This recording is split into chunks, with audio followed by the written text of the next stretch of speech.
देवता ब्रह्मांड को छोड़कर क्यों स्वर्ग चले गए और यहाँ अकेला हनुमान जी को छोड़ गए, और हनुमान जी कैसे लाखों सालों से हमारी सुरक्षा कर रहे हैं। क्या आपने कभी सोचा है कि हनुमान जी और कलयुग के बीच टकराव क्यों होता रहा है?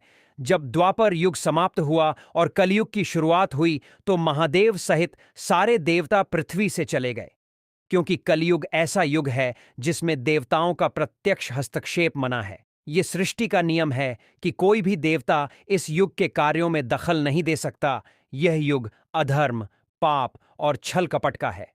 लेकिन महादेव जानते थे कि जैसे जैसे कलयुग बढ़ेगा, बुराई इतनी ताकतवर हो जाएगी कि समय से पहले ही विनाश आरंभ हो जाएगा। इसीलिए उन्होंने पृथ्वी छोड़ने से पहले एक ऐसी ताकत को यहीं छोड़ दिया जो कलयुग की माया से लड़ सके, और वो है हनुमान जी।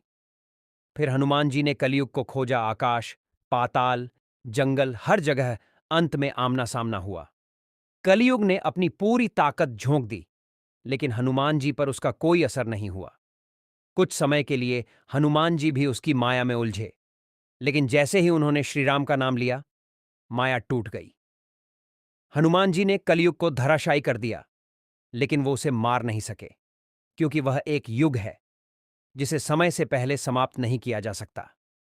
फिर महादेव ने हनुमान जी से कहा, तुम श्री राम के नाम का प्रचार करो, ताकि कलयुग के अंधकार में भी राम की ज्योति लोगों के जीवन को रोशन करती रहे। फिर हनुमान जी अलग अलग रूपों में पृथ्वी पर रहने लगे, कभी साधु बनकर, कभी बुजुर्ग बनकर, कभी राह चलते आम आदमी बनकर वो राम नाम का प्रचार करते गए। धीरे धीरे हर जगह श्री राम और हनुमान जी के मंदिर बनने लगे, लेकिन हनुमान जी दुखी हो गए क्योंकि लोग उन्हें भगवान मानने लगे थे, पर वो तो खुद को सिर्फ राम का सेवक मानते थे। यही सब देखकर कलयुग, जिसे कली पुरुष भी कहते हैं, भड़क उठा। उसे नहीं मंजूर था कि कोई उसकी सत्ता को चुनौती दे।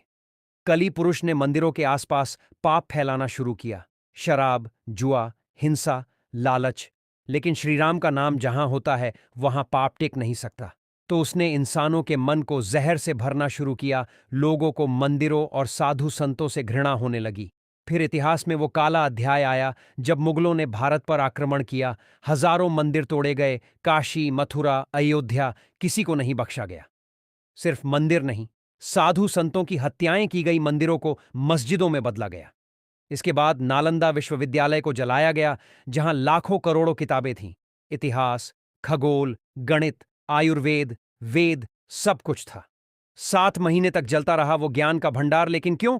क्योंकि कलयुग चाहता था कि ज्ञान मिट जाए, लोग मूर्ख बने, अंधकार में रहे। इसके बाद अंग्रेजों का शासन आया। फूट डालो और राज करो की नीति चली। हिंदू मुस्लिम के बीच ऐसी दरार डाली गई जिसका जहर आज भी समाज में दिखता है। लेकिन जब जब अधर्म बढ़ा, हनुमान जी कहीं न कहीं प्रकट हुए, कभी अज्ञात रूप में, कभी चमत्कार के रूप में। विश्व युद्धों के समय जब पूरी दुनिया विनाश के कगार पर थी, तब भी हनुमान जी ने विनाश को रोका।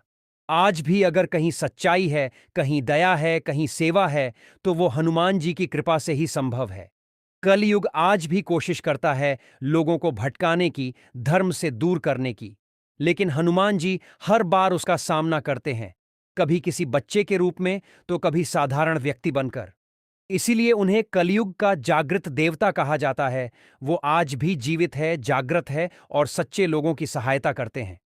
अगर आज भी मंदिरों में घंटियां बज रही हैं, अगर कोई किसी भूखे को खाना खिला रहा है, अगर कोई ईमानदारी से जीवन जी रहा है, तो समझ लीजिए वहां हनुमान जी हैं। कलयुग ने मंदिर तोड़े, ज्ञान जलाया, लोगों को आपस में लड़वाया, लेकिन हनुमान जी ने हर बार उसे रोका। और यही सनातन सत्य है। बुराई चाहे कितनी भी ताकतवर क्यों ना हो, अंत में जीत हमेशा सच्चाई की होती है। यदि आपको भी लगता है हनुमान जी आपकी सुरक्षा हमेशा करते हैं, तो कमेंट में जय बजरंगबली बोलकर इस सनातनी चैनल को जरूर सब्सक्राइब करें।